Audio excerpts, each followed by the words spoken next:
Halo teman, jumpa lagi di channel Kelas Ilmu. Pada video kali ini, kita akan membahas mengenai latihan soal-soal CPNS bidang tes wawasan kebangsaan atau TWK HOTS dengan materi Undang-Undang Dasar 1945 dan penerapan Pancasila. Namun, sebelum lanjut, ada baiknya untuk teman-teman mensubscribe channel ini agar bisa mendapatkan info dan latihan soal terbaru dari Kelas Ilmu. Kita langsung saja ke soal nomor 1. Kekompakan dan kebersamaan Babinsa Koramil 02-Sorkam dengan warga di daerah teritorialnya sudah sangat dekat dan erat. Dalam setiap kegiatan, Babinsa tidak sungkan berbaur dengan warga. Di antaranya, Babinsa bersama warga membersihkan badan jalan yang ditumbuhi semak belukar. Kegiatan berlangsung di Desa Sorkam Kanan, Kecamatan Sorkam Barat, Kabupaten Tapanuli Tengah. Berdasarkan wacana di atas, Babinsa dengan warga telah mengamalkan nilai-nilai Pancasila dengan lambang titik-titik. A. Rantai, B. Bintang, C. Kepala banteng, D. Pohon beringin, atau E. Padi dan kapas.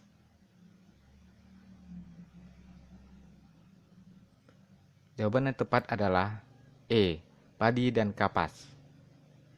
Pembahasannya, Babinsa dan warga telah mengamalkan nilai-nilai Pancasila sila kelima dengan lambang padi dan kapas, karena telah melakukan gotong royong dengan suasana kekeluargaan, sebagaimana sila kelima menyebutkan, mengembangkan perbuatan luhur yang mencerminkan sikap dan suasana kekeluargaan dan kegotong royongan. Kita lanjut ke nomor 2. Seperti dikutip dari Jakarta News, tanggal 10 bulan 10 tahun 2020, Ketua MPR RI Bambang Susatyo mendorong Kementerian Keuangan atau Kemenkeu agar tetap memberikan bantuan sosial atau bansos dan bantuan modal kerja ke masyarakat karena dampak COVID-19. Ketua MPR RI Bambang Susatyo menyebutkan, pandemi COVID-19 berdampak pada melemahnya konsumsi dan juga daya beli masyarakat hingga saat ini. Berikutnya, Bambang Susatyo juga mendorong pemerintah agar memberikan perhatian khusus bagi pelaku usaha, khususnya usaha mikro kecil dan menengah atau UMKM. Kebijakan Ketua MPR itu sesuai dengan Undang-Undang Dasar 1945, terutama dalam titik-titik. A. Pasal 36, B. Pasal 34, C. Pasal 28J, D. Pasal 24B, atau E. Pasal 22E. Jawabannya tepat adalah B. Pasal 34. Pembahasannya, bunyi pasal 34 Undang-Undang Dasar 1945 yaitu: pertama, fakir miskin dan anak terlantar dipelihara oleh negara. Yang kedua, negara mengembangkan sistem jaminan sosial bagi seluruh rakyat dan memberdayakan masyarakat yang lemah dan tidak mampu sesuai dengan martabat kemanusiaan. Yang ketiga, negara bertanggung jawab atas penyediaan fasilitas pelayanan umum yang layak. Dan yang keempat, ketentuan lebih lanjut mengenai pelaksanaan pasal ini diatur dalam undang-undang. Sistem jaminan sosial yang diberikan berupa bantuan sosial atau bansos dan bantuan modal kerja ke masyarakat karena dampak COVID-19, karena melemahnya konsumsi dan juga daya beli masyarakat hingga saat ini. Kita lanjut ke soal nomor 3. Seperti dikutip dari Sibolga News tanggal 10 bulan 10 tahun 2020, semakin banyaknya remaja yang ditemukan menghisap lem kambing di kota Sibolga membuat masyarakat menjadi resah. Pasalnya, hal ini berakibat terhadap perilaku sejumlah remaja yang menjadi brutal di jalanan dan sering terjadi pencurian. Hal ini terjadi karena lem cap kambing sangat mudah didapat karena keberadaannya legal dan banyak dijual di pasaran. Warga sekitar menduga hal ini terjadi karena kurangnya pengawasan dari orang tua dan minimnya sosialisasi dampak buruk bagi penghisap lem itu. Perbuatan remaja yang menghisap lem kambing tersebut tidak mengamalkan nilai-nilai Pancasila, terutama sila titik-titik. A. Ketuhanan Yang Maha Esa, B. Kemanusiaan yang adil dan beradab, C. Persatuan Indonesia, D. Kerakyatan yang dipimpin oleh hikmat kebijaksanaan dalam permusyawaratan perwakilan, atau E. keadilan sosial bagi seluruh rakyat Indonesia.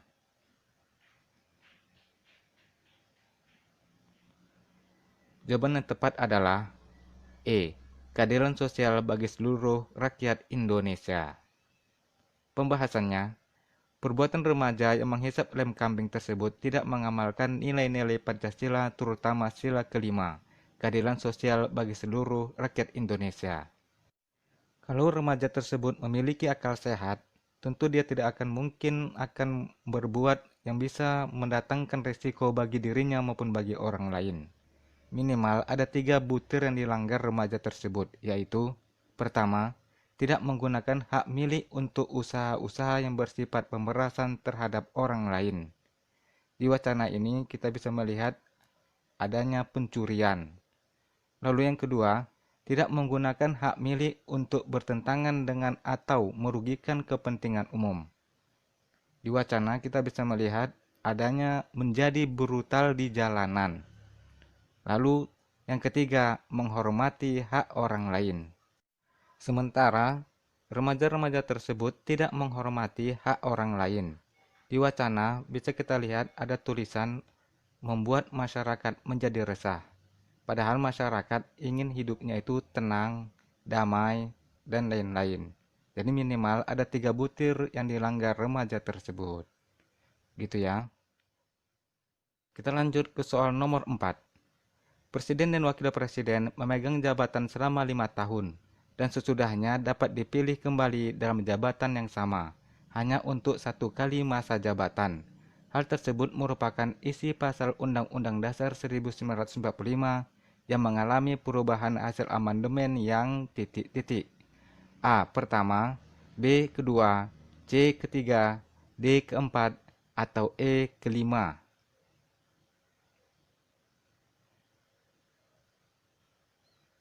Pembahasannya, hal tersebut merupakan isi pasal 7 Undang-Undang Dasar 1945 hasil amandemen yang pertama yang berbunyi Presiden dan Wakil Presiden memegang jabatan selama 5 tahun dan sesudahnya dapat dipilih kembali dalam jabatan yang sama hanya untuk 1 kali masa jabatan.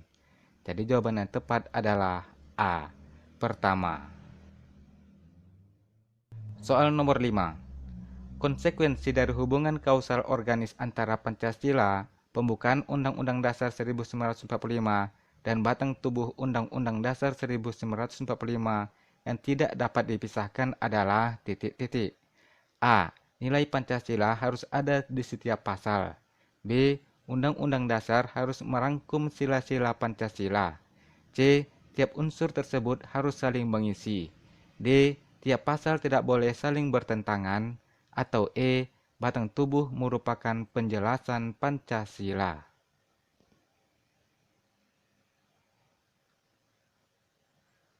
Pembahasannya, hubungan kausal organis antara Pancasila, pembukaan Undang-Undang Dasar 1945, dan batang tubuh Undang-Undang Dasar 1945 terkandung 4 hubungan, yaitu pertama, ditetapkannya dasar negara Pancasila. Yang kedua, negara Indonesia adalah berbentuk republik. Yang ketiga, kedaulatan negara berada di tangan rakyat. Dan yang keempat, Indonesia bukan negara sekuler. Dalam kaitan dengan fungsi pokoknya sebagai dasar negara, Pancasila sebagai bagian dari pembukaan Undang-Undang Dasar 1945 mempunyai kedudukan hukum yang kuat. Dalam hubungannya dengan Undang-Undang Dasar 1945, Pancasila menjiwai pembukaan dan pasal-pasal Undang-Undang Dasar 1945. Pancasila sebagai dasar negara mengandung pokok pikiran yang di dalamnya tersimpul ajaran Pancasila, sehingga dengan demikian mempunyai hubungan kausal dan organis dengan pasal-pasal Undang-Undang Dasar 1945. Jadi, pasal-pasal dalam Undang-Undang Dasar 1945 dijiwai oleh pokok-pokok pikiran yang terkandung dalam pembukaan Undang-Undang Dasar 1945, yaitu Pancasila. Maka hubungan ketiganya harus saling mengisi satu sama lain, tidak boleh terpisahkan. Jadi jawaban yang tepat adalah C. Tiap unsur tersebut harus saling mengisi. Soal nomor 6. Bangsa Indonesia merasa dirinya sebagai bagian dari seluruh umat manusia dan bekerja sama dengan bangsa lain. Merupakan salah satu contoh dari pengamalan sila titik-titik. A. Ketuhanan Yang Maha Esa. B. Kemanusiaan yang adil dan beradab. C. Persatuan Indonesia. D. Kerakyatan yang dipimpin oleh hikmat kebijaksanaan dalam permusyawaratan perwakilan. Atau E. Keadilan sosial bagi seluruh rakyat Indonesia.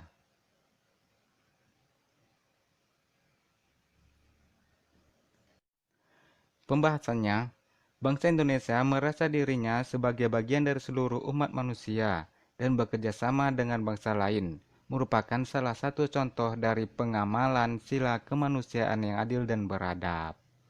Jadi jawaban yang tepat adalah B. Kemanusiaan yang adil dan beradab.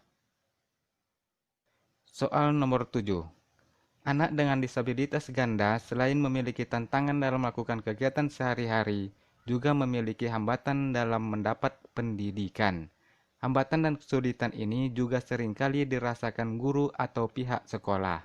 Tantangan yang ada di sekolah, khususnya untuk anak dengan disabilitas intelektual berat, adalah sulitnya mencari keterampilan yang cocok bagi mereka.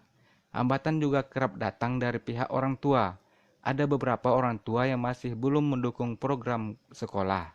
Anak dengan disabilitas ganda yang mendapat pendidikan sejalan dengan Undang-Undang Dasar 1945, yaitu titik-titik. A. Pasal 20 ayat 2, B. Pasal 24 ayat 3, C. Pasal 28B ayat 1, D. Pasal 31 ayat 1, atau E. Pasal 32 ayat 2.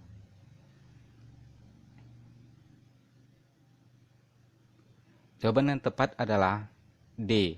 Pasal 31 ayat 1. Pembahasannya, pasal 31 terdiri dari 5 ayat. Bunyi ayat satunya, setiap warga negara berhak mendapat pendidikan. Ayat keduanya, setiap warga negara wajib mengikuti pendidikan dasar dan pemerintah wajib membiayainya. Ayat 3, 4, dan 5. Tolong baca pasal-pasal dalam Undang-Undang Dasar 1945. Jadi jawaban yang tepat adalah pasal 31 ayat 1 yang menyatakan setiap warga negara berhak mendapat pendidikan, termasuk anak dengan disabilitas ganda. Soal nomor 8. Anto ikut pemilihan RT. Pada saat pemilihan, Anto merasa diperlakukan tidak adil sehingga dia dan simpatisannya melakukan mosi tidak percaya, demo, bahkan melakukan intimidasi terhadap panitia seperti meneror dan lain-lain agar menganulir keputusan panitia. Sebenarnya hal ini tidak akan terjadi apabila Anto dan simpatisannya mengamalkan Pancasila, khususnya sila dengan lambang titik-titik. A. Rantai, B. Bintang, C. Kepala banteng, D. Pohon beringin, atau E. Padi dan kapas.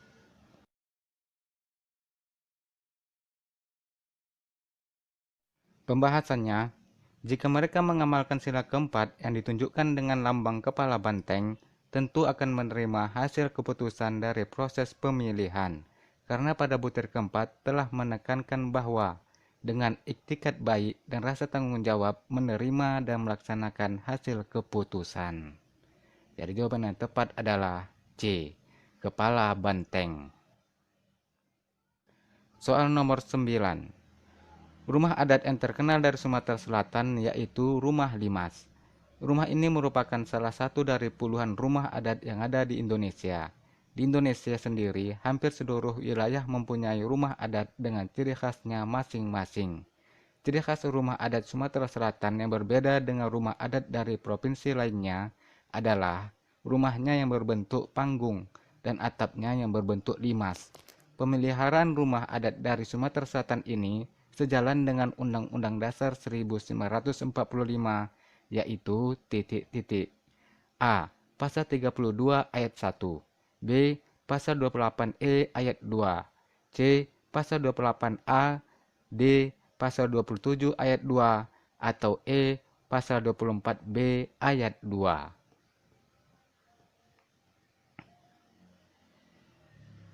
Jawaban yang tepat adalah A. Pasal 32 ayat 1. Bunyi pasal 32 ayat 1, negara memajukan kebudayaan nasional Indonesia di tengah peradaban dunia dengan menjamin kebebasan masyarakat dalam memelihara dan mengembangkan nilai-nilai budayanya. Ayat 2-nya, negara menghormati dan memelihara bahasa daerah sebagai kekayaan budaya nasional. Jadi jawaban yang tepat adalah pasal 32 ayat 1. Soal nomor 10.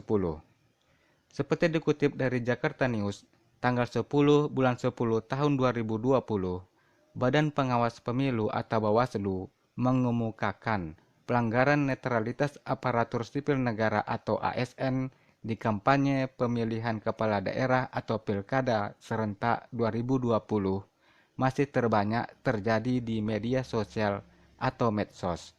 Dalam periode 1 bulan, dari 4 Oktober hingga 8 November 2020, ada 403 kasus pelanggaran ASN di medsos. Perbuatan ASN yang melakukan pelanggaran tidak sesuai dengan nilai-nilai Pancasila, terutama sila titik-titik. A. Ke-1, B. Kedua, C. Ketiga, D. Keempat, atau E. Kelima.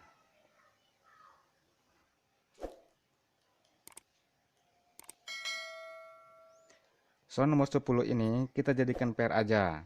Tulis pembahasan dan jawaban kalian di kolom komentar, biar sama-sama belajar. Nanti insya Allah gue kasih jawabannya di deskripsi. Oke teman-teman, sekianlah dulu video pembahasan latihan soal TWK host kali ini. Terima kasih sudah menyaksikan dan insya Allah kita akan berjumpa lagi pada video-video pembahasan lainnya. Assalamualaikum warahmatullahi wabarakatuh dan sampai jumpa. Bye.